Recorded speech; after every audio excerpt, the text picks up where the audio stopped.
Now, an Emeritus Newsbrief, I'm Lynn, Huston.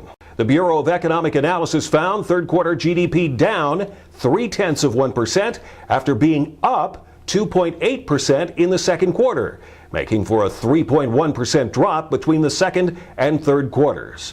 Those figures have analysts saying this recession will be a deeper one, similar to that of the early 1980s. The Dow was up 189.73, the Nasdaq up 41.31. Oil dropped back from recent gains to finish the day at $65.55 a barrel. Families USA out with a survey that shows Texas is having the highest number and the highest rate of uninsured kids. In fact, more than 1 in 5 children there is uninsured. More than 89.5% have at least one working parent that either can't get or can't afford health insurance for their family. With the number of uninsured kids going up, Families USA says renewing the Children's Health Insurance Program is critical before it expires in March next year. The second thing that Congress and the new administration can do quickly to fortify this program is to do what they did several years ago during the last economic downturn, and that is to increase federal support for the Medicaid program.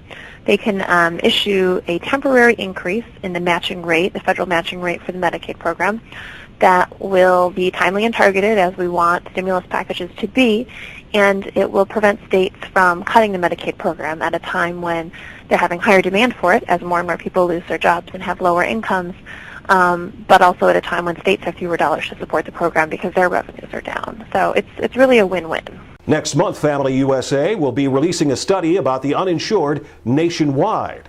The National Women's Law Center says that health insurance discrimination has to end. The group says women who don't have access to employer or public plans may face rejection or at the very least be charged more than men. They say their survey shows that 25-year-old women are charged anywhere from 6 to 45% more than 25-year-old men. Companies are allowed in most states to charge based on gender in the individual policy market.